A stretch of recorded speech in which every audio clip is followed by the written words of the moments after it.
எல்லாம் நம்ம எல்லாருமே நிமிர்ந்து உட்காருவோம். கொஞ்ச நேரம் தான் லைட்டாக கண்ணை மூடிட்டு நல்லா மூச்சு வாங்கிங்க. குருவோர் நத்தியன்னு சொல்ற இந்த புறத்துக்கு நடுவில் மட்டும் நம்ம எல்லா தாட்ஸும் இருக்கணும். நல்லா மூச்சு வாங்கிங்க. பிறகு ஓம் சொல்ல போறோம். மூச்சு விடும்போது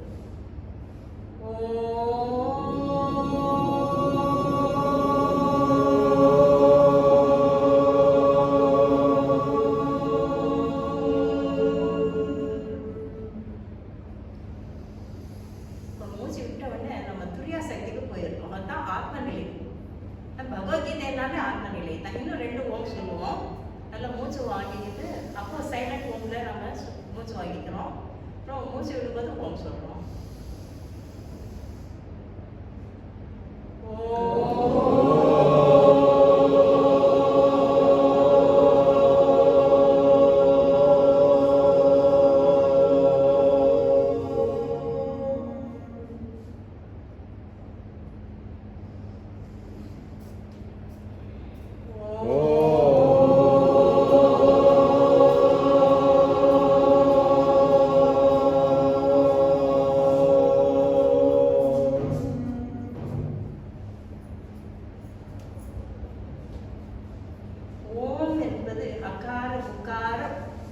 மக்காரம் சேர்ந்தது. அது எல்லாருக்குமே தெரியும். அந்த மக்காரம் முடிஞ்ச உடனே அது 3 நிலை இல்லையா? அகாரம் என்பது விழிப்பு நிலை. பிறகு உக்காரம் என்றது ஸ்வப்ன நிலை. ஸ்வப்னா தெரியும் உங்களுக்கு, கனவு நிலை இல்லையா? பிறகு 3வது மக்காரம் என்று ஆழ்ந்த தூக்க நிலை. ஆழ்ந்த தூக்க நிலை. இந்த 3 முடிச்ச உடனே நமக்கு ஒரு அமைதி ஏற்படுகின்றது பாருங்க. அது துரியா சக்திக்கு போற அந்த முடிஞ்ச பிறகு மனதை அப்படியே அடைக்கணும். எங்கே போகுது? நல்ல எண்ணங்கள் கெட்ட எண்ணங்கள் எதுவுமே இருக்காது. அதுதான் மனம் இல்லாம மைண்ட்லெஸ்னஸ்ன்னு சொல்லுவோம். அந்த அளவுக்கு நம்ம அவ்வளவு ஒரு ஆழ்ந்த நிலைக்கு போயிடுறோம். அதுக்காக தான் ஓம் முடிச்ச வரைக்கும் எப்போ வேண்டாலும் நம்ம செய்யலாம். காலையில செய்யறது ரொம்ப நல்லது. அதனால தான் வித்யா அவங்க அப்புறம் இந்த பக்கம் அவங்க பிரேமலதா இந்த ஓம் கேட்டுட்டே இருப்பாங்க. நான் நினைக்கிறேன் அவங்களுக்கு கேட்குதோ இல்லையோ, அவங்க இன்னொரு வீட்டுக்கு நல்லா கேட்கும். டெய்லி 6:30 மணிக்கு ஆரம்பிச்சு 7 மணி வரைக்கும் பல நிலையில நாங்கள் செய்வோம். அதெல்லாம் நான் டீட்டெயிலாக இப்போ பேசலை. இப்போ இன்னொரு சின்ன ப்ரேயர். ஓம் ஸ்ரீ கணேஷாய நமஹ. ஓம் ஸ்ரீ சரஸ்வதி நமஹ. ஓம் ஸ்ரீ குருப்யோ நமஹ. ஓம் ஸ்ருதி ஸ்மிருதி பிராணானாம் ஆலயம் கருணாலயம் நமாமி பகவத் பாதம் சங்கரம் லோக சங்கரம் சங்கரம் சங்கராச்சாரியம் கேசவம் பாதராயணம் சூத்திர பாஷ்ய கிருதௌ வந்தே பகவந்தௌ புனః புனः. ஈஸ்வரோ குருரார்வேதி மூர்த்தி பேத விபாகினே व्योमवत् व्याप्त देहाय दक्षिणामूर्तये नमः. ओम सदाशिव समारंभां शंकराचार्य मध्यमाम् अस्मत् आचार्य पर्यन्तां वन्दे गुरु परम्पराम्. ओम समस्त जन कल्याणे निरतं करुणामयं नमामि चिन्मयं देवं सद्गुरुं ब्रह्मविद्वरम्. ओम सहनावतु सहनौ भुनक्तु सह वीर्यं करवावहै तेजस्विनावधीतमस्तु मा विद्विषावहै. ओम शान्ति शान्ति शान्तिः. हरिः ओम. भगवद्गीதை என்றாலே ஒரு டிவைன் சாங் என்று சொல்வாங்க இல்லையா? ஒரு புனிதமான பாட்டு, தெய்வீக பாட்டு என்று கூட சொல்லலாம். ஒரு பாட்டு சொல்லியிருக்காரா பகவான்? 701 ஸ்லோகங்கள் கொண்டது பகவத்கீதை. 18 அத்தியாயங்கள். நான் இந்த 18 அத்தியாயத்துல ஒவ்வொரு அத்தியாயத்திலும் கொஞ்சமா சொல்லணும்னு நான் நினைக்கிறேன். நேரமா ஆகாது. அரை மணி நேரத்துல அதை முடிச்சுட்டு கேள்வி ஏதாவது இருந்தாலும் கேட்கலாம் நான் நினைக்கிறேன்.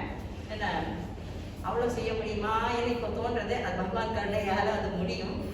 இப்போ பகவத்கீதையில 3 விதமா நம்ம பிரிக்கலாம். ஃபர்ஸ்ட் 6 அத்தியாயம்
வாழ்க்கை, இந்த எனக்கு கிடைச்ச இந்த வாழ்க்கையில கிடைச்ச அம்மா, என்னுடைய ஹஸ்பண்ட், அதுதான் கடைசி எனக்கு இருக்கணும். அதுக்கப்புறம் எனக்கு வாழ்க்கை இருக்கக்கூடாதுன்னு நான் நினைக்கும் போது மோட்சம் வேணும்னு நினைக்கிறோம். அவ்வளவுதான். மோட்சம்ங்கிறது பகவானோட சேவை.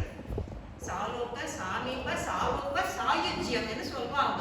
அதுல சாயுஜ்யம் எனக்கு ரொம்ப ரொம்ப பெரிய ஏம். அது கொஞ்சம் பேராசை சொல்லலாம், ஆனால் இது நல்ல பேராசை இருக்கலாம்னு சொல்லுவாங்க. மற்றதுலாம் இப்போ மெட்டீரியல் திங்ஸ்ல நமக்கு ஆசை இருக்கும். ஒரு வீட்டுல 2 வீடு வாங்கணும், 3 வீடு வாங்கணும், அப்படிலாம் இருக்கலாம். அது வேற. அது மெட்டீரியல் இல்லையா, வரும் போகும். இந்த செல்வம் செல்வம் தான் சொல்லுவோம். செல்வம் அந்த மாதிரியாக தான் இருப்பதுதான் அது செல்வம் இல்லையா. அதனால இப்போ நமக்கு ஆத்ம நிலை என்ற நிலைக்கு போக தெரியணும். அதுக்கு தான் பகவத்கீதையே இருக்குது. உபனிஷத்து என்ன சொல்ற, இப்போ நான் சகனா உங்களுக்கு சொன்னேன், இதெல்லாம் உபனிஷத்து. அது மந்திரம். ஸ்லோகம் என்கிறது ஸ்மிருதி, ஸ்ருதி என்ன வேதங்கள், வேத மந்திரம். ஸ்மிருதி என்று சொல்லும்போது ஸ்லோகங்கள். இப்போ பகவத்கீதை ஸ்மிருதி, இது ஸ்லோகங்கள் தான் இருக்குது. இது கொஞ்சம் பேசிக் நம்ம தெரிஞ்சுக்கலாம். அப்புறம் இப்போ 6 அத்தியாயம் நான் சொல்லிட்டேன். இப்போ இது என்ன 6 அத்தியாயம்னு நம்ம பார்க்கலாம். பிறகு 2வது பாகம் 7வது 12வது அத்தியாயம் பக்தி யோகம். பகவான் யாரு, நான் யாருன்னு தெரிஞ்சுன்னா தான் பகவான் தெரிஞ்சுக்க முடியும். அதனால தான் பகவான் நீ முதல்ல தெரிஞ்சுக்கோ நீ யாருன்னு சொல்றாரு. அப்புறம் 7வது 12வது அத்தியாயம் பகவான் யாரு முதல்ல நம்ம தெரிஞ்சுக்கணும். ஓ, கடவுள் இது பகவான் கோவில்ல இருக்காரு. இந்த கோயில் அந்த கோயில் நம்ம நிறைய கோயில் போகணும். நானும் இந்த திருப்பதி கோயிலுக்கு 4 தடவை நடந்தெல்லாம் ஏறி இருக்கு. ஃபேமிலியா நடந்து ஏறுவோம், அதெல்லாம் பண்ணிருக்கோம். அப்புறம் தான் ஏன் இந்த மாதிரி நெருக்கத்துல போய் நம்ம சும்மா சும்மா போயிட்டு இருக்கோம். பகவான் நம்ம நெஞ்சுக்குள்ளே தானே இருக்கிறாருங்கிறதெல்லாம் நமக்கு அப்புறம் தான் புரிய ஆரம்பிக்குது. அப்புறம் நம்ம வீட்டிலேயே எல்லாமே எல்லா பகவானையும் நம்ம வணங்கலாம். என் நெஞ்சில் தான் பகவானே இருக்கிறார் என்னும் போது எங்கே போக வேண்டியிருக்கு? என்ன பூஜை புனஸ்காரம், மானச பூஜை செய்யலாமே.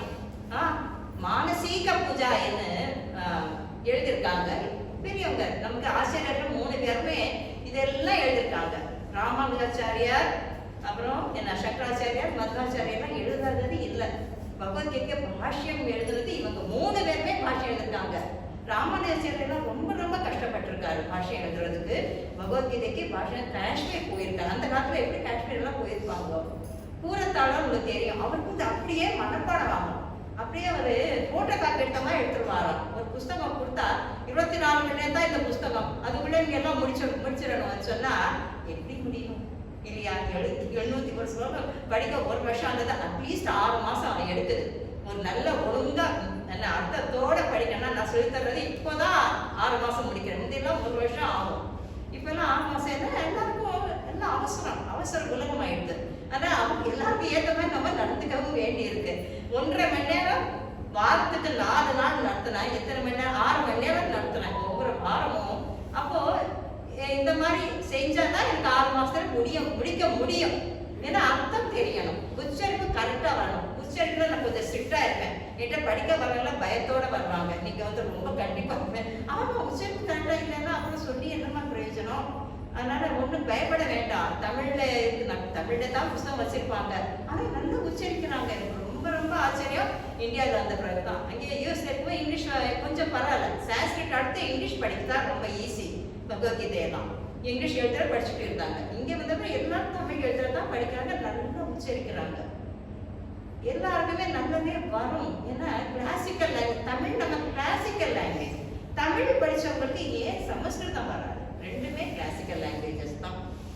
சரி, முதல் அத்தியாயம் நம்ம அர்ஜுன விஷாத யோகம் என்ன இருக்குது, நம்ம வாழ்க்கையில அப்ளை பண்றோம். அதுக்காக தான் நான் வாழ்க்கை என்று சொல்லி ஒரு வாழ்க்கை முறை இருக்கு.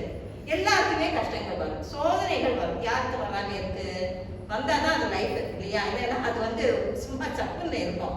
அதனால நமக்கு அந்த சோதனை வருது. இப்போ அர்ஜுனருக்கு அவர் பெரிய வீரன், பெரிய தபசி கூட, நிறைய தவம் பண்ணியிருக்காரு. தபஸ் பண்றது ஈஸி கிடையாது இல்லையா? படிக்கிறதுக்கும் தவம் பண்ணணும், ஒரு குழந்தைய வளர்க்கறதுக்கும் தவம் பண்ணணும். எல்லா அம்மாக்களுமே ஒரு தவசியம் நான் சொல்றேன். ஏன்னா குழந்தைலேருந்து அவங்களை கரெக்டா வளர்த்து விடணும் இல்லையா? அது பெரிய தவம் தானே பண்றோம் இல்லைங்களா? அப்போ இந்த மாதிரியாக எவ்வளவு பெரிய வீரன், எவ்வளவு பெரிய போர்கள் எல்லாம் போய் தனஞ்செயன்னு பேர் வந்திருக்கு. ஏன் தனஞ்செய வந்திருக்கு? ஜெயனால வெற்றி அடைபவன், ஜெயம் கொள்பவன், தனத்தை ஈட்டி வந்தார்.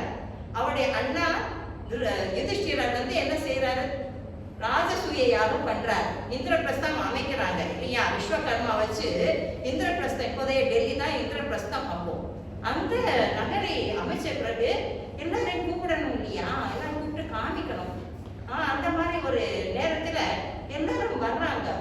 அப்போ நிறைய பேருக்கு முனிவர்கள் வர்றாங்க, பெரிய பெரிய பெரிய அரசர்கள் எத்தனையோ ஞானிகள் எல்லாம் வர்றாங்க. எல்லாரும் அவங்களுக்கு ஏற்ற மாதிரி நான் பரிசு கொடுக்கணுமே, என்ன பண்றதுன்னு நம்ம அவ்வளவு ஒன்றும் வச்சுக்கலையே.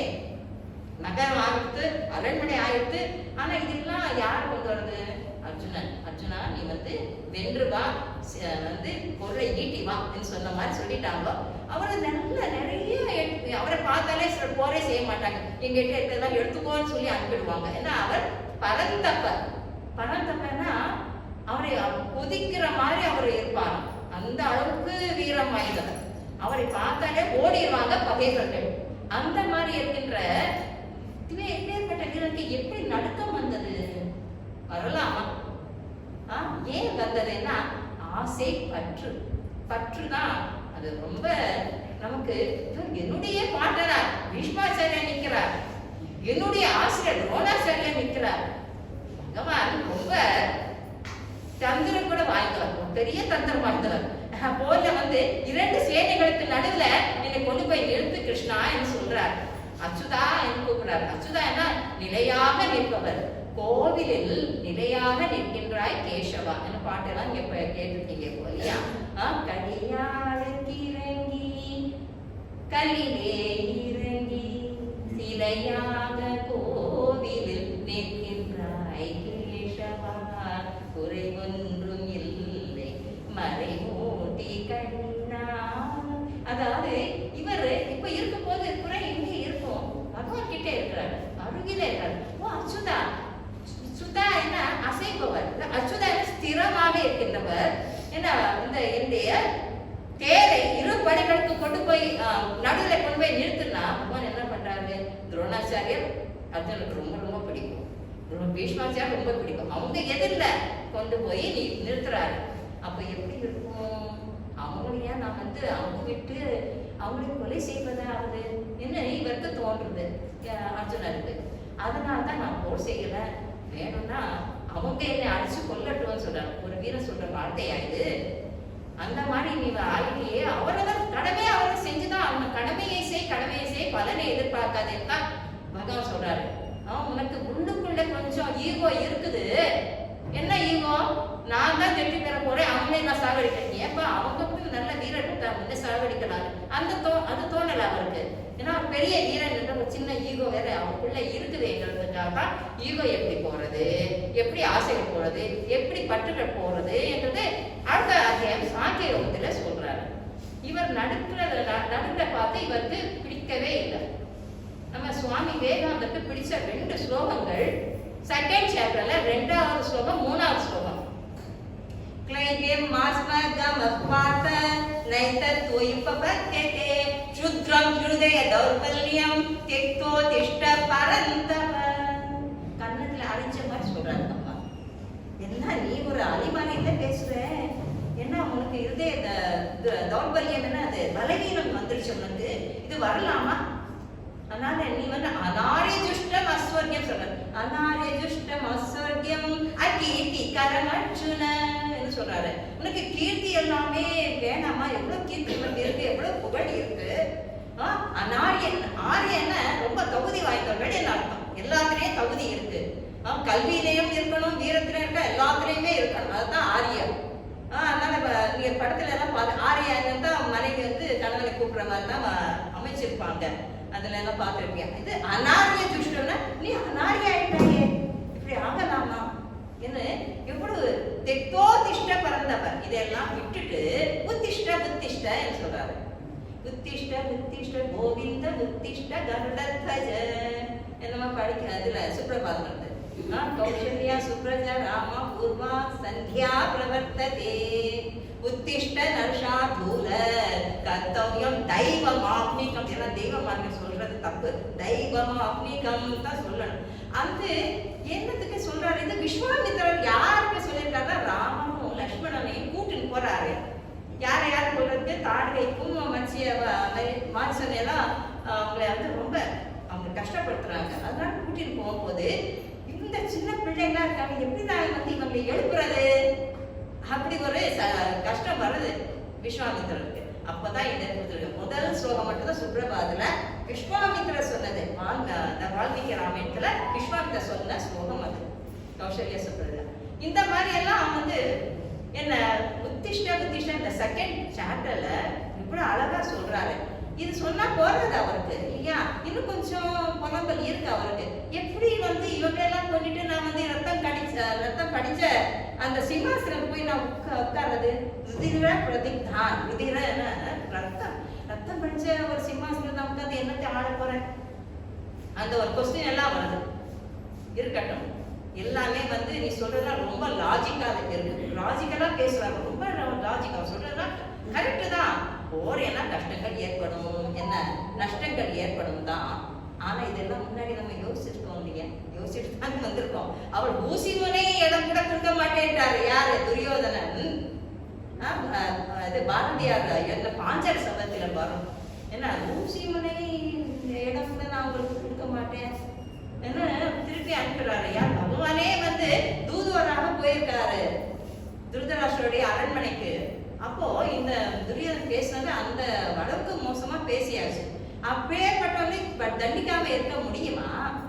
அதனால்தான் 4வது அத்தியாயத்துல பகவான் யதா யதா வி தர்மஸ்ய கிலானிர்பவதி பாரத அப்யுத்தான தர்மஸ்ய ததா மானம் சுஜாம்யகம். எப்போ தர்மத்துக்கு தீங்கு வரணும், தர்ம தேவதைக்கு தீங்கு வரக்கூடாது. தர்ம தேவதை நல்ல நிமிர்ந்து எப்பவுமே தர்மத்தை நிலைநாட்ட வேண்டிய ஒரு இடம். அதான் பகவான் வந்து 3 காரணத்துக்காக தான் அவதாரம் பண்றார். நம்ம பிறக்கிறதெல்லாம் அப்படி பிறப்பு வேற, அவதாரம் வேற. அவர் நினைச்ச எந்த நேரத்துல எப்படி வேணாலும் அவரால் வர முடியும். இப்போ கூட இங்க எங்கேயுமே இருக்கலாம், எல்லா இடத்துலயும் இருக்காரு. சர்வவிதம் தத்தம் என்று சொல்றது. அவர் இல்லாத இடமே இல்லை. சின்ன பிள்ளைகள் நான் பகவத்கீதை சொல்லி தர்றேன். அந்த குரூப்ல சின்ன பிள்ளைங்க கேட்பாங்க, பாத்ரூம்ல கூட பகவான் இருப்பாரா கேட்பாங்க. ஆனா அது கொஞ்சம் ஜோவியலாவும் இருக்கும். ஆமாங்க, அதே அதனால சுத்தமா வச்சுக்கணும். பாத்ரூம்காக அசிங்கமா விட்டுட கூடாது. பகவான் இருக்காரு. என்ன பூஜை அறையில இருக்காரு இல்ல? பூஜை அறையில போய் நம்ம பூஜை பண்றோம் இல்ல இல்லையா? அதே மாதிரிதான் அங்கேயும் தான் இருக்கிறாருமா. இல்லாத இடமே இல்லை. இல்லாத இடம் இல்லை. நான் சும்மா தியோரிட்டிக்கலா பேசிட்டு இருக்கக்கூடாது. பிள்ளைங்க கேள்வி கேட்டாங்க இல்லையா? நல்ல கேள்வி கேட்டிருக்காங்க. அதனால சொல்லிட்டேன், இது வந்து நான் மறக்க முடியாத ஒரு நல்ல கேள்வி எனக்கு தோணும். அந்த அளவுக்கு அந்த சின்ன பிள்ளைங்க எப்படி எல்லாம் திங்கிங் இருக்குது இல்லையா? அவங்களுக்கு ஸ்லோகம் சொல்லி கொடுத்தா அப்படியே சொல்லுவாங்க. ஆனா நம்ம பெரியவங்க சொன்னா ங்கைன்னு வரும். ஒரே ஒரு ஸ்லோகத்துல கை வருது. உங்களுக்கு தெரிஞ்சா சொல்லுங்க சுபா. 15வது அத்தியாயத்துல 5வது ஸ்லோகம். தெரியாது. நிர்மாண மோகாஜித சங்க தோஷா அத்யாத்ம நித்யா விநிவிருத்த காமாஹ த்வந்தை விமுக்தா சுக துக்க சங்கைஹி. கை சொல்லுவாங்க எல்லாரும், கை சொல்ல மாட்டாங்க பெரியவங்க. ஆனா இந்த பிள்ளைங்க இப்ப கேட்டாலும் என் பேத்தி கூட சொன்னா கூட சங்கைஹி என்ன கரெக்டா சொல்லுவாங்க. ஏன்னா சின்ன பிள்ளைங்க எனக்கு நிறைய பேர் யூஎஸ் அண்ட் இந்தியா பிள்ளைங்க. அவங்களுக்கு 2 பேருக்கும் ஒத்து வர நேரம் தான் வைப்பேன். சாட்டர்டே சண்டே மட்டும்தான். ஏன்னா அவங்களுக்கு லீவு கிடைக்கிறதும் கஷ்டம். அதனால அந்த மாதிரி அவங்க கத்துக்கும் போது அவங்ககிட்ட இருக்க இந்த பியூரிஃபைட் ஹார்ட் இருக்கிறதுனால அதனாலயே வருவோம் சொன்னது அப்படியே பதியுது. பசுமரம் தாண்டி போல பதின்னு சொல்லுவாங்க இல்லையா? தமிழ்லையும் சொல்றது வந்து அந்த மாதிரி அந்த பிள்ளைங்க வந்து அவ்வளவு நல்ல கத்துக்கிறாங்க. இப்போ 2வது அத்தியாயத்துல வந்துதான் சாங்கிய யோகம் என்ன சொல்றாங்கன்னா ஆத்மா நிலையானது. அதை வந்து யாரும் நினைக்க முடியாது. விவேகானந்தர் நிறைய புஸ்தகம் எழுதிட்டாங்க. 9th ஸ்டாண்டர்ட் படிக்கும் போது அவருடைய புஸ்தகம் நான் படிச்சிருக்கேன். என்னன்னா ஆத்மா எங்களுக்கு உடலை எரிச்சிடலாம் அப்படியெல்லாம் இருக்குது. ஒரு காயம் ஆயிரும். பிறகு இது எத்தனை வேணா நம்ம என்ன பண்ணிக்கலாம். ஆனா ஆத்மா ஒன்றும் பண்ண முடியாது. நைனம் சிந்தந்தி சஸ்திராணி நைனம் தஹதி பாவகஹ ந சைனம் க்லேதயத்யாபஹ ந சோஷயதி மாருதஹ. இந்த மார்த்தம் என்னன்னு கேட்பேன். சொல்ல தெரியா சிலருக்கு. தமிழ்ல அந்த பாட்டு வந்திருக்கு, சொல்லுங்க சொல்லுங்க. ஆஹா மாருதம் வீசுவதாலே ஆனந்தம் பொங்குதே மனதிலே. மந்திரிக்குமாரில வரும் அந்த காலத்து பாடல். நான் அப்போ அதெல்லாம் பார்த்ததில்லை. ஆனா இந்த பாட்டு மார்க்கம் என்கிற வார்த்தை தமிழ்லையும் இருக்குது நான் சொல்றேன். அப்போ காற்றினாலும் உணர்த்த முடியாது. ஆத்மா என்பது அப்படி எங்கும் நிறைந்தது. என்ன மிக மிக நிலையானது, ஸ்திரமானது. என்ன யாரும் எதையும் செஞ்சிட முடியாதுப்பா, அது உனக்குள்ளே இருக்குது. எப்படி சொல்றாரு பகவான், எப்படி அழகா சொல்றாரு. அச்சிந்த்யோயம், அதாவது அவ்யக்தோயம் சொல்றாரு. அதாவது மேனிஃபெஸ்ட் ஆகாது. மேனிஃபெஸ்டிங் என்ன, ஒரு உருவம் இருந்தா மேனிஃபெஸ்டேஷன் சொல்றோம். இப்போ உருவம் இல்ல, ஆத்மாவுக்கு உருவம் இருக்கா கேட்டா இல்ல. மனசுக்கு உருவம் இருக்கா இல்ல. ஆனா மனசு இருக்கும் ஒண்ணு இருக்குதுல்ல. மனசு தானே நம்ம ஆட்டி படிக்குது இல்லைங்களா? எல்லாருடைய மனசு தான், அதுலதான் ஈர்வம் இருக்கு, எல்லாமே இருக்குது இல்லையா? மனசுங்கிறது பார்க்க முடியலன்னா எல்லாருக்கும் இருக்குது. அந்த மாதிரி அதனாலதான் அந்த வேறுபாடுகள் எல்லாம் வருது. ஓ இவங்க நல்லவங்க, இவங்க கெட்டவங்க, அந்த எப்படியோ கெட்டவங்களா இருந்தாலும் அவங்களுக்குள்ள ஆத்மா இருக்குது. அவருக்கு தெரியல, நம்ம என்ன செய்ய முடியும்? அதுக்கு பாவம், அவங்களுக்கு அந்த அளவுக்கு படிக்க டைம் இல்லை. அவங்க சாப்பாடுக்கே போராடுறவங்களுக்கு எப்படி தெரியும்? அதனால அவங்ககிட்ட எக்ஸ்பெக்ட் பண்ண முடியாது. ஆனா நமக்கு தெரியுது இல்ல, அதனால அவங்களுக்கு அவங்ககிட்டே தெய்வம் இருக்குது என்றது நம்ம உணர்ந்து என்ன அவங்களுக்கு ஒரு அந்த மதிப்பு கொடுக்கணும். மதிப்பு கொடுக்க கொடுக்க அவங்களும் மாறிடுறாங்க. அந்த மாதிரி பல இடங்கள் நம்ம பார்த்துருக்கோம். அப்போ இந்த ரெண்டாவது idea ஆத்மா என்பது என்ன என்பது அப்படியே ரொம்ப ரொம்ப அழகா 72 ஸ்லோகங்கள் இருக்குது அந்த அத்தியாயம். மூணாவது அத்தியாயம் கர்ம யோகம். அதுல கர்மண்யேவாதி காலஸ்தே மா பலேஷு கதாச்சன மா கர்ம பல கேதுர் பூஹு மாதே சங்கோஸ்வ கர்மணி. மா என்ன இந்த இடத்துல ஹிந்திக்கும் சமஸ்கிருதம் நிறைய வித்தியாசம் இருக்குது. நம்ம ஜாயத்தே என்ன ஜா கா இது கோ என்ற மாதிரி இருக்கு. ஆனா ஹிந்தி வேற, சமஸ்கிருதம் வேற. எழுத்து தேவநாகரி லிபி தான் ரெண்டுக்குமே. ஆனா அந்த உச்சரிப்பு அர்த்தம் எல்லாம் பார்த்தீங்கன்னா கொஞ்சம் மாறுபடும்.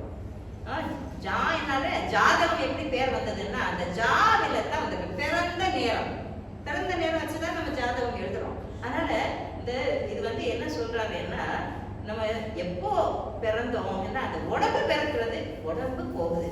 அதனால தான் ஆத்மாவுக்கு அவர் உபனிஷத்து அந்த ஸ்லோகம் அப்படியே சொல்றாரு. நஜாயதே மிரியதே வா கதாசித் நாயம் பூத்வா பவிதா வன பூயஹ அஜோ நித்ய சாஸ்வதோயம் புராணஹ ந ஹன்யதே ஹன்யமானே ஷரீரே. பகவான் அந்த அத்தியாயத்துல ரெண்டாவது இடத்துல ஆத்மா பத்தியே பேசுறாரு. ஆனா ஆத்மா என்ற வார்த்தை வராதுங்க. 55வது ஸ்லோகத்துல தான் வரும். முதல்ல ஆத்மா ஷரீர ஷரீரே ஷரீரி சொல்றாரு, தேகி என்று சொல்றாரு. தேகி என்ன, அந்த தேகத்தை கொண்ட ஆத்மா. நம்ம நினைச்சுக்கிறோம் நம்ம ஆத்மா சின்னது உள்ள இருக்குன்னு நினைச்சுக்கிறோம். அப்படியெல்லாம் இல்லை. என்ன ஒவ்வொரு செல்லையுமே இருக்குது, அதையே தாண்டி இருக்குது. அப்பேற்பட்ட ஆத்மா நம்ம கண்ணுக்கு தெரியல. கண்ணுக்கு தெரியலன்னா நம்ம இல்லைன்னு நினைச்சுக்க முடியுமா? பகவான் நான் சொல்றேன், சின்ன பிள்ளை கேட்டேன், என் மடியில சேர்ந்த பாலகிருஷ்ணன் உட்கார்ந்து இருக்க மாட்டான். போட்டோ பிடிச்சி அனுப்புங்களேன். அவங்களுக்கு நெசமா நம்பிடுவாங்க அவங்க அந்த பிள்ளைங்க. நான் சொல்றதை பார்த்தேன். ஆனா அது சின்ன குழந்தை கேட்கறது, நீங்க பேசுறதுலாம் அது சிரிக்குது எல்லாம் சொல்வேன் நான். அப்போ நம்ம நினைச்சா நம்ம பகவானை மடியில வச்சுக்கலாம் இல்லையா? அவனுக்குள்ளே நம்ம எல்லாரும் இருக்கோம்.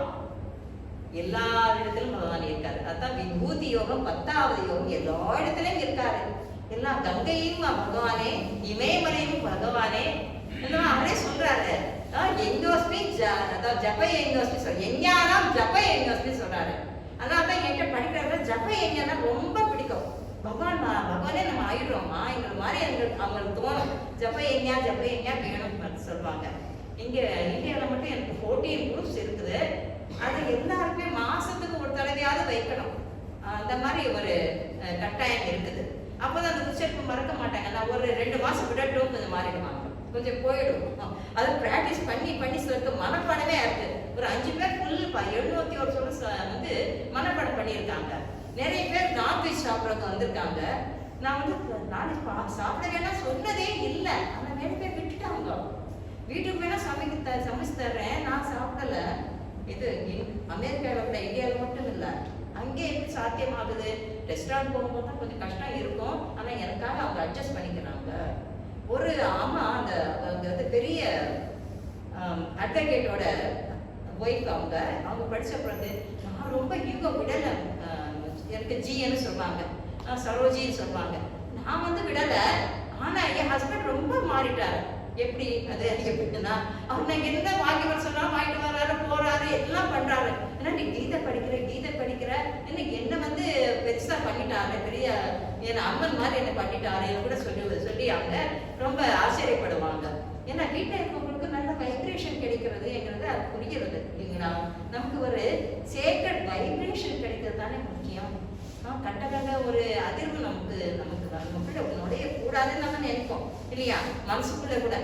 அதனால நம்ம வந்து இந்த மாதிரி படிக்கும் போது இந்த 3வது கர்மா என்றது எல்லாருக்கும் உண்டு.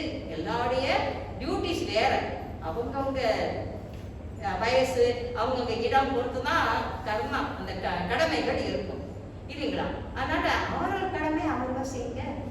நமக்கு வந்து ரொம்ப சந்தோஷம் அதுல தான் இருக்க முடிய மற்றவங்க கடமை செஞ்சிடக்கூடாது. இப்போ நம்ம பேரன் பேத்தியை பார்த்துக்க போறோம், இது அம்மா அப்பா தான் குழந்தைய வளர்க்கணும். ஏன் கிராண்ட் பேரண்ட்ஸ் போய் வளர்க்கணும்? அதுதான் ஒரு பெரிய கேள்விக்குறி. அதெல்லாம் வந்து தேவையில்லைங்கிறது கூட நான் அடிக்கடி சொல்லுவேன். ஏன்னா பாவமா இருக்கும், அவங்க செஞ்சது என்னதான் நல்லா செல்லம் கொடுத்து தான் பார்ப்பாங்க, ஆனா குறை இருக்கும். தாத்தா பாட்டிங்கிறதுல குறைகள் இருக்கும். அவங்க சொல்றது கரெக்ட், ஒத்துக்கணும்னு சொல்றேன். அதனால தான் அவங்க சின்ன குழந்தைகளா, எனக்கு 4 பேர் பிள்ளைங்க இருக்காங்க, கொஞ்சம் வந்து வளர்ந்தாங்களே இல்லையோ உடனே விட்டுட்டு வந்துட்டேன். இனிமேலுக்கு எனக்கு வந்து வேறு வேலையும் கிடையாது. ஏன்னா நம்ம வந்து நம்ம டியூட்டி செய்யணும், அதான் நம்ம வாழ்க்கையில அதை அப்ளை பண்ணணும். மற்றவங்க டியூட்டியை நம்ம செஞ்சுட்டு இருக்கக்கூடாது. நம்ம செய்யற டியூட்டியில் தப்பு இருந்தாலும் பரவாயில்ல, சுவதர்மனா அந்த சொந்த கடமையை செய்யணும். மற்றவங்க கடமையை எடுத்துட்டு நம்ம செஞ்சதுனால அது பயங்கர விளைவுதான் விளைவிக்கும்னு சொல்லுவாங்க. அதனால நம்ம ரொம்ப ரொம்ப ஜாக்கிரதையா இருக்க வேண்டியிருக்கு. இப்போ 3வது அத்தியாயத்துல கடமையை செய்யணுங்கிறத ரொம்ப ஆழமா சொல்றாரு. என்னதான் நம்ம வந்து அதுல ஒரு ஸ்லோகம் வந்து யூனிவர்சலி வெரி கிரேட் ஸ்லோகம். ஒரு ஸ்லோகத்துல அந்த 2 வரியில 3 உவமைகள் சொல்றாங்க, தவிர கம்பேரிசன்ஸ் இருக்குது.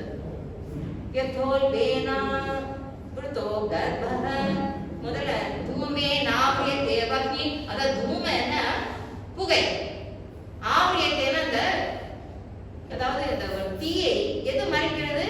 புகை மறைச்சிடும். புகை குபுன்னு வருது, அங்க ஏதோ தீ இருக்கு, அதனால புகை வருது நம்ம புரிஞ்சுக்கிறோம். அது இன்ஃபரன்ஸ் சொல்றது, நம்ம ஈஸியா புரிஞ்சுக்கலாம். பிறகு கண்ணாடியில தூசி படையுது, யதா தர்ஷோ மலே என்ன, அதாவது தர்ஷனா கண்ணாடியில வந்து ஏதாவது தூசி படிச்சுன்னா நம்ம கொஞ்சம் வந்து என்ன செய்யணும், அதை தொடச்சிட்ட பிறகுதான் அது நம்ம கிளியரா தெரியுறது. அப்போ அன்னைக்கு கொஞ்சம் ரஜஸ் குணம் இருக்குதுன்னு அர்த்தம். அதனாலதான் நம்ம வந்து கொஞ்சம் நம்ம மனசு வச்சுதான் திருத்திக்கணும். ஆனா சத்வகுணம் இருக்கவங்க ரொம்ப மனசு வைக்க வேண்டியது இல்லை, ஈஸியா வந்து நல்ல படிக்க வந்துடுவாங்க. அப்புறம் தமஸ் குணம் இடையில வந்து எப்படி கம்பேர் பண்ணனா, கர்ப்பப்பையில இருக்க சிசு எப்படிப்பட்ட சிசுன்னு தெரியாது இல்லையா, ஆனா பெண்ணா எங்களுக்கு எல்லாம் ஸ்கேன் பண்ண அது வேற விஷயம். ஆனா அதாவது என்ன குழந்தைன்னா அது 10 மாசம் காத்திருக்கணும், இல்லை 9 மாசம் காத்திருக்கணும், அப்போ தான் நமக்கு தெரியறது என்ன குழந்தைன்னு. அந்த மாதிரி தமஸ் குணம் வந்துருச்சுன்னா கொஞ்சம் அதுல இருந்து தப்பிச்சு வரணும் மேல. அதுக்கு ஒரு தனி அத்தியாயமே பகவான் கொடுத்துருக்காரு. 14வது அத்தியாயத்துல அதாவது குணத்ரே விபாக, 3 குணங்கள் எப்படி எப்படியெல்லாம் நமக்குள்ள ஒர்க் பண்ணுது. எல்லாத்தையும் 3 குணம் இருக்கு, இருந்துதான் ஆகணும், வேற வழி இல்லை. ஆனா தமஸ் ரஜஸ்ங்கிறத குறைச்சிக்கணும். நமக்கு தமஸ் எல்லாம் கொஞ்சம் வந்து என்ன ஆலசி, அதாவது கொஞ்சம் சோம்பேறித்தனமா இருக்கும், நிறைய தூங்கணும்னு விரும்புவோம். தப்பு இல்லை, வயசான பிறகு அதுக்கு ஏற்ற மாதிரி நம்ம படுத்துக்கிறோமே, அதுக்காக நான் சொல்லலை. ஆனா இப்போ கீதை அதாவது லிக்கன எங்க நடக்குது உடுப்பியில, அது எனக்கு 10 புஸ்தகம் நான் வரவழைச்சிருக்கேன். அதுல எழுதிட்டே இருந்தா கொஞ்சம் அடிக்கடி தூங்குறது, படுத்துக்கிறது இதெல்லாம் கொஞ்சம் குறைஞ்சு போச்சு. இல்லைன்னா கொஞ்சம் அதிகம் தான் நம்ம பண்ணுவோம். அதெல்லாம் எப்படி என்ன இது நல்ல ஊன்றி நம்ம மனசு. தமிழ்ல கூட இருக்குது, நான் தேவநாயக லிபியில எழுதுறேன். தமிழ்ல எழுதுறவங்க நிறைய பேர் வாங்கி எழுதுறாங்க. உடுப்பியில போய் நாங்க அந்த ஜபேங்க கீதா ஜபேங்க பண்ண போறோம். எழுதி போட்டாச்சு, நம்ம நினைச்ச உடனே எழுதி போட்டுருவேன். அப்புறம் அவங்களுக்கு பதில் கொடுக்கும்போது கொடுத்துக்கட்டும்னு சொல்லி நாங்க காத்திருப்போம். அந்த மாதிரி எல்லாம் வந்து ரொம்ப எல்லா இடத்துக்கும் போய் வந்தாச்சு. எங்க வந்து படிக்கிறாங்களோ அவங்க அந்த இடத்துக்கு ஹைதராபாத், பெங்களூர் எல்லாத்துலேயும் இப்போ ஹைதராபாத் அந்த பெங்களூர்ல இஸ்கான் கோயில நான் போய் பண்ணியிருக்கோம். இன்ஸ்டாகிராம்ல அவ்வளவு சீக்கிரம் கிடைக்காது. எப்படியோ பகவான் அவர்கிட்ட எல்லாமே அதுக்கேற்ற மாதிரி எனக்கு மாணவிகள் அமைகிறாங்க. அதனால எல்லாருமே ஏற்பாடு பண்ணி கொடுத்துருவாங்க. எதுலையுமே அந்த தனி தடை இருக்காது. சின்ன ஜியர்ன்னு சொல்லுவாங்க ஹைதராபாத், அங்கேயே போயிடும். அங்கேயே நல்லா போய் அங்கேயே சொல்லிட்டு என்ன நல்ல கோயில் எல்லாம் தரிசனம் பண்ணிட்டு வந்திருக்கோம். இந்த மாதிரி ஏன் செய்ய முடியாதுன்னா பகவானை நாம் கொண்டாடிக்கணும். பகவான் அவதாரங்களை புரிஞ்சுக்கணும். ஜன்ம கர்ம சிவி திவ்யம் ஏவம் யோவேதி தத்வதஹ. அப்போ நம்ம பகவானுடைய ஜன்மங்கிறது ரொம்ப தீவிரம். ஆனால் ஜன்மாஷ்டமி எல்லாம் நம்ம நல்லா கொண்டாடுறோம். ராமநவமி இதெல்லாம் கொண்டாடுறது ரொம்ப ரொம்ப பிரசித்தம். அந்த மாதிரி ஏன் நம்ம செய்யணும்? ஏன்னா நம்ம புரிஞ்சுக்கிறோம் இது வந்து தெய்வீகம். நம்ம பிறப்பு வந்து என்ன என்ன பிறப்பு வரும் போகும். அது வந்து நம்ம கர்ம வினைகளுக்கு ஏற்பதான். என்னமா 6 மணி நேரம் ஆயிட்டா? 40 நிமிஷம். ஓ ரியலி 40 நிமிஷம் ஆயிட்டா? But I will start at 5:30. ஒரு டாபிக் நான் கூட கேட்டுட்டே வரும். ஆமா நான் சொல்றது கரெக்ட். ஆமா சரி. இப்போ நம்ம 4ஆவது அத்தியாயத்துல அவதாரங்கள் நம்ம புரிஞ்சோம். தத்துவம் என்பது தத்துவ பொருளாய் சாத்தியம் கந்தா மனக்குறையேது முருகா உந்தன் மயிலையும் வேலையும் வணங்கிடுவார்க்கு என்றும். நான் வந்து கொஞ்சம் பாட்டெல்லாம் கொஞ்சம் பாடிதான் அவங்களுக்கு சொல்லி தருவேன். கதை கொஞ்சம் சொல்லுவேன். இந்த கதையெல்லாம் இங்கே சொல்ல முடியாது. அவங்களுக்கு இந்த 1.5 மணி நேரம் நான் நடத்துனால ஏன்னா அவங்களுக்கு போர் அடிச்சிடக்கூடாது கேட்குறவங்களுக்கும். பிறகு கர்ம சன்னியாசம் யோகம் வேற என்ன சின்ன வயசுல சன்னியாசம் நினைக்கிறோம். ஆனா மனதில சன்னியாசம் நினைக்கணும். உடுப்புல இல்லை. உடுப்புல சன்னியாசம் போட்டு என்னென்னமோ ஆசை வச்சிருப்பாங்க. அதெல்லாம் இல்லை. நம்ம வந்து எந்த மாதிரி இருந்தாலும் எந்த சூழ்நிலை இருந்தாலும் மனசுல கொஞ்சம் சன்னியாச புத்தி இருக்கணும். அதான் மோட்ச சன்னியாச யோகத்தோட 18வது அத்தியாயம் முடிக்கிறாரு பகவான்.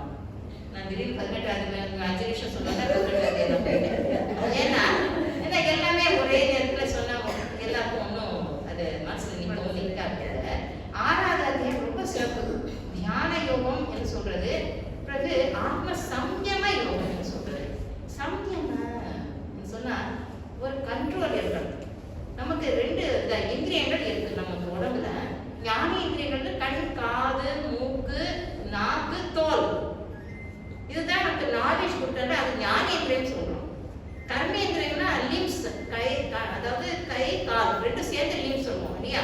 அது ஒரு கர்மேந்திரியம். ஒரு பிறகு வந்து நாக்கு பின்னே வரும். நாக்கு ருசி பார்க்கும்போது ஞானேந்திரியம், பேசும்போது அது கர்மேந்திரியம். மூக்கு நுகரும் போது என்ன வாசனை நுகர்றது பார்க்கோ அப்போ அது ஞானேந்திரியம். ஆனா சுவாசிக்கிறது அது எல்லாம் முடியுமா? சுவாசிக்கிறது கர்மேந்திரியமா இருக்கு இல்லைங்களா? அப்புறம் எக்ஸ்கிரீஷன் ஆர்கன், ஜெனிட்டல் அதெல்லாம் சேர்ந்துதான் கர்மேந்திரியங்கள். இந்த 10 இந்திரியங்கள் மகாபூதாங்கிய அகங்கார புத்தி ரவியத்தனே என்ன சொல்வாரு பகவான் வந்து ஏதாவது இந்த என்ன சொல்றதுன்னா இங்க பஞ்சபூதங்கள் இருக்கு இல்லையா? பஞ்சபூதங்கள் இல்லாம நம்ம இருக்க முடியாது. முதல்ல தோன்றியது ஆகாசம். காது தான். காதுல வந்து 50% ஆகாஷம் இருக்குது. ஏன்னா ஸ்பேஸ். மற்றதெல்லாம் 12.5 இருக்கும். மற்ற 4 இருந்துதான் 5 இருக்கணும். அதிகம் வந்து ஆகாஷ். காதுக்கு. கண்ணுக்கு அக்னி அதிகம் 50%. இதெல்லாம் சயின்டிபிக்கா இருக்குதுங்க. அதனால சின்ன பிள்ளைங்க படிக்கணும்னு நான் சொல்றேன். ஏன்னா இதெல்லாம் நம்ம தெரிஞ்சுக்கினா தான் பகவத்கீதையை விளங்கும். அதனால சங்கராச்சாரியருடைய தத்துவபோத படிச்சப்பதான் சின்ன மிஷன்ல பகவத்கீதையை சொல்லி தருவாங்க. தத்துவபோதம் பேசிக். அதுல எல்லா போஷங்கள் வரும். பிறகு 4 விஷயங்கள் இருந்தா தான் நீ இந்த சாஸ்திரத்தை படிக்க தகுதியுடையவள்னு சொல்லுவாங்க. என்னென்ன 4 விஷயங்கள்? விவேக, வைராகிய, பிறகு சட்ட சம்பத்தின்னு சொல்லுவாங்க. இன்னும் 4வது மூச்சுத்துவம். மோட்சத்துக்கு கொஞ்சம் ஆசை இருக்கணும். மந்தமா இருக்கக்கூடாது. என்ன அதிமந்தம், மந்தம், மத்தியம, அப்புறம் தான் கொஞ்சம் வந்து கொஞ்சம் ஸ்திரமா இருக்கிறது எல்லாம் இருக்குது. நமக்கு கொஞ்சம் அதுல மட்டும் பேராசை இருக்கலாம். வேற எதுலையும் ஆசை இருக்கக்கூடாதுன்னு சொல்லி அதுல சொல்லுவாங்க. அதனால நம்ம மோட்சத்துக்கு ஆசை இருக்கணும். நம்ம உடல் போகும் முன்னாடியே ஜீவன் முக்த ஆக முடியும். பஜகோவிந்தத்துல என்ன சொல்றாரு? சத்சங்கே நிஸ்ஸங்கத்துவம், நிஸ்ஸங்கத்தே நிர்மோகத்துவம், நிர்மோகத்தே நிச்சல தத்துவம், நிச்சல தத்தே ஜீவன் முக்தி. ஜீவனம் இருக்கும்போதே முக்தி அடையணும். பகவானோட சேர்ந்துருவோம்னு சொல்றாரு. ஏன்னா உடம்பு போன பிறகுதான் மோட்சம்ங்கிறது இல்லை. அது வந்து நம்ம எல்லாரும் நம்ம செடியில் இருக்கவங்களுக்கு தான் அது ஒன்று ஜீவன் முக்தி கொஞ்சம் ஆசை இருக்கணும். அப்போ நமக்கு ரொம்ப சந்தோஷமா இருக்கும். எவர் ஹாப்பினஸ். எல்லா மனுஷனும் 3 ஆசை இருக்கும். என்ன ஆசைகள்? ஃபர்ஸ்ட் சச்சித் ஆனந்த் சொல்றோம், எப்பவுமே இருக்கணும், நம்ம எப்பவும் உயிர் வாழணும்ங்கிறது இருக்கும். அசுரர்களுக்கு ரொம்ப அது உடலோட இருக்கணும்னு ஆசை இருக்கும். அதனால தான் அதுக்காக தவம் பண்ணுவாங்க இல்லையா? ராவணன் கொஞ்சம் பண்டித அசுரன், இரண்யகசிபு மூட அசுரன் இல்லையா? மூடன் தான் அவர். இந்த சின்ன தன்னுடைய குழந்தையே எப்படி பாடுபடுத்தினாங்க, மூடன் தான். அப்புறம் இந்த ராவணன் வந்து நல்ல பெரிய பண்டிதன். என்ன பிரயோஜனம்? ஈகோ, இன்னொன்று என்ன ஆசை, இதெல்லாம் வந்து கெடுக்கிறது இல்லைங்களா? அதனால தான் இந்த கதையெல்லாம் நம்ம படிக்கணும்னு சொல்றது. ஏன்னா ஒவ்வொருத்தர்கிட்டையும் நம்ம லேடிஸோ ஜென்ஸோ யாரா இருக்கணும், ராவணா 2 புத்தியும் இருக்குதுன்னு சொல்லுவாங்க. அதே தான் வந்து கொஞ்சம் அந்த அசுர புத்தியை படிச்சுட்டே போகணும். அதான் தைவாசுர பாக யோகம் என்று அது 16வது அத்தியாயம் இருக்குது. சாஸ்திரம் என்றது நடுவில் வந்தவங்க கொஞ்சம் மிஸ் பண்ணிட்டாங்க. அந்த பிளைண்ட் பிளீஃப் எல்லாம் கொண்டு வந்திருக்காங்க. அதெல்லாம் நம்பக்கூடாது. சாஸ்திர வழி தான் நம்ப முடியும். அதை விட்டுட்டு நம்ம வந்து கண்ட நம்பிக்கைகள் ரொம்ப வச்சிருக்கோம். அதெல்லாம் நம்ம கண்டுபிடிச்சிக்கலாம். அது கண்டுபிடிச்சிட்டு அதை விட்டுட்டு நம்ம சாஸ்திரத்தை பிரமாணம். இப்போ கோவிட் வந்தது, என்ன செஞ்சாங்க? எவ்வளவு ஆராய்ச்சி பண்ணாங்க, டெஸ்ட் பண்ணி பார்த்தாங்க இல்லைங்களா? ஒன்றும் செய்யாம நமக்கு ஏற்ற முடியாது தடுப்பூசின்ட்டு ஒத்துக்குவோமா? அதனால என்ன பிரமாணம், என்ன ப்ரூஃப், அதாவது நம்ம ப்ரூஃப் தெரிஞ்சிருச்சு. அதனால வந்து பாதிப்பு ஏற்படாத, நமக்கு என்ன அந்த நோய் வரக்கூடாது எங்களுக்காக செய்யறோம். அந்த மாதிரி தான் இது பிரமாணம். சாஸ்திரங்கள் எல்லாம் பிரமாணம். அதனால கொஞ்சம் நம்ம என்ன ஆசைப்படணும். வாழ்க்கையில ஒரு சாஸ்திரங்களாக படிக்கணுங்க. ஏன்னா நான் வந்து உபநிஷத்துல நிறைய பரீட்சையெல்லாம் எழுதிட்டேன். ஆனாலும் பகவத்கீதைகள் எல்லாமே இருக்குது. வேதங்கள் படிக்கலாம் 3 விஷயம் இருக்குது. கர்ம காண்டம், உபாசன காண்டம், ஞான காண்டம் இல்லையா? ரிச்சுவல்ஸே நிறைஞ்சிருக்கு. நிறைய ரிச்சுவல்ஸ் பண்ண சடங்குகள் அது இதுன்னு இருக்குது பாருங்க. அது வந்து என்ன? கர்ம காண்டம். கர்ம காண்டம் நம்ம கட்டாயம் செஞ்சுதான் ஆகணும். முதல்ல செஞ்சிருக்கலாம். கொஞ்சம் வயசான பிறகு உபாசன காண்டம். இப்ப நீங்க எல்லாருமே பாருங்க, வெள்ளிக்கிழமை ஆனா லலிதா சாஸ்திரம் சொல்றீங்க, சனிக்கிழமை ஆனா விஷ்ணு சாஸ்திரம், எல்லாரும் ரொம்ப ரொம்ப நல்லது. அதெல்லாம் அது உபாசனங்கள் இல்லையா? நம்ம உச்சரிக்கிறோம். பிறகு ஞான காண்டம். நம்ம எல்லாருக்கும் 60 வேலை இருக்கும் இல்லைங்களா? அப்போ என்ன நம்ம அந்த ஞான காண்டத்துல வந்துடணும். கொஞ்சம் கொஞ்சமா தான், ஸ்டெப் பை ஸ்டெப் தான். ஷனைர் பரமே புத்தியா கிருதி கிரஹீதயா ஆத்ம சம்ஸ்தம் மனத்வா கிஞ்சிதபி ந சிந்தையே. ஆத்மா கிட்ட போயிட்டேன்னா எந்த சிந்தனை வேண்டாம், எந்த சோகம் வேண்டாம், எந்த கவலையும் வேண்டாம். அவங்க திருப்புகள் சிறந்தவங்க. அவங்க இருக்கும்போது கொஞ்சம் நான் ஒரே ஒரு முன்னன் பாட்டு பாடணும் நினைச்சேன். உள்ளம் வந்து ஆறு திருப்பதி கண்டு ஆரெழுத்தும் அன்பினுடன் கூறும் அவர் சிந்தை குடிகொண்டோனே. சிந்தையில குடிக்கொண்டு இருக்காரு முருகன். எப்படி? 6 எழுத்து அன்பினுடன் சொல்லுங்கோ. என்ன அழகா சொல்றாரு பாருங்க. குமரகுருவர் அருணகிரிநாதருக்கு முன்னாடி அதெல்லாம் நான் மனப்பாடம் பண்ணி பரீட்சை எழுதி என்ன பாடி காமிச்சிருக்கேன். அதுதான் கந்தர் கலை என்பா. கேள்விப்பட்டிருப்பீங்க. கந்தர் கலை என்பா. சரி, இப்போ நம்ம கொஞ்சம் தொகுத்து ஒரே வரியில முடிச்சிடுறேன். உங்களுக்கு டைம் ஆயிடுச்சு தானீங்க? ஓகே. ஏன்னா உங்களுக்கு நான் கோஆப்ரேட் பண்ணணும். இப்போ 18 அத்தியாயங்கள் படிச்ச பிறகு நம்ம என்ன செய்யறோம்? ஏன்னா அதை கொஞ்சம் நம்ம வாழ்க்கையில கொஞ்சம் கடைபிடிச்சு, என்ன இந்த சாஸ்திரம், இந்த சின்ன குழந்தை 5 வயசு குழந்தை நான் அதை கொண்டாடல, அந்த ரெக்கார்டிங் என்ன அழகா சொல்றது. அப்போ நமக்கு ஏன் வராது? அந்த சின்ன குழந்தை சொல்லும் போது யாரும் தயங்காதீங்க, பகவத்கீதை படிக்கணும்னு நான் சொல்றேன். வேற ஒண்ணும் இல்லை. ஏன்னா நான் வந்து யூஎஸ்ல வந்து ஒரு 20 பேர் தான் சொல்லி கொடுத்துருக்கேன். அப்புறம் இங்கே வந்த பிறகுதான் 100 கணக்கா 400 பேர் கிட்ட இடம் படிச்சுட்டாங்க இங்கே. எல்லாருமே நல்லா உச்சரிக்கும் போது அவங்களுக்கே சொல்றாங்க, எங்க வாழ்க்கையில ரொம்ப சேஞ்ச் வந்துருச்சு. ஒரு தைரியமா எங்க வேணாலும் வர சொன்னாலும் வர்றாங்க. முந்தியெல்லாம் வரவே மாட்டாங்க, விட்டு வர மாட்டாங்க. உங்க ஹஸ்பண்டோட வாங்க, அவ்வளவுதான். சிலருக்கு ரொம்ப பயப்பட்டீங்கன்னா அப்படியே வர்றாங்க. அவங்களும் நல்ல அட்டென்ட் பண்றாங்க. அதனால நம்ம வாழ்க்கை முன்னேற்றத்துக்கு மிக மிக முக்கியமான ஒரு சாஸ்திரங்களாவது படிக்கணும். ரொம்ப வேண்டாம், ஒரு உபனிஷத்து உபனிஷத்து கூட போக வேண்டாம். என்ன கேட்டா பகவத்கீதை படிக்காம உபனிஷத்துக்கு போகக்கூடாது. அதுதான் கொஞ்சம் ரூல் இருக்குது. ஆனால் சில உபனிஷத் படிச்சுட்டு பகவத்கீதை படிக்கிறாங்க. அது எப்படின்னு தெரியல.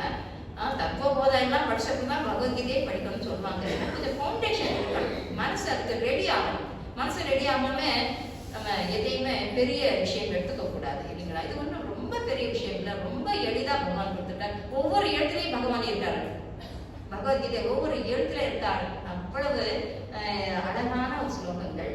ஏன்னா அதுல திருஷ்டு சந்த அனுஷ்டு சந்த இருக்கு. நம்ம எந்த சாஸ்திரம் சொன்னா அனுஷ்டு சந்த சொல்லுவோமா இல்லையா? அந்த அனுஷ்டு சந்த தான் நிறைய ஸ்லோகம். கொஞ்சம் ஸ்லோகம் தான் திருஷ்டு சந்தனா 11+11 சிலபஸ் வரும். திருஷ்டு சந்த உங்களுக்கு தெரிஞ்சிருக்கும். அப்புறம் அனுஷ்டு சந்தா 8+8 சிலபஸ் வரும். இந்த சிலபஸ் எல்லாம் நான் நிறைய சொல்லி கொஞ்சம் சாக்ரெட் லக்கணம் நான் படிச்சுட்டேன்னா அதையும் அப்ளை பண்ணி சொல்லி தரனால ரொம்ப ஈஸியாக புரிஞ்சுக்குவாங்க. அதனால பாருங்க, நீங்களும் படிக்க யார்கிட்ட வேணாலும் படிக்க. என்கிட்ட படிக்கணும்னு அவசியம் இல்லை. என்கிட்ட படிச்சவங்கலாம் நிறைய மாணவிகள் டீச்சர்ஸ் ஆகிட்டாங்க. அது இன்னும் நல்லா தொடரணும்னு நான் வேண்டிக்கிறேன். ரொம்ப நன்றி எல்லாருக்கும்.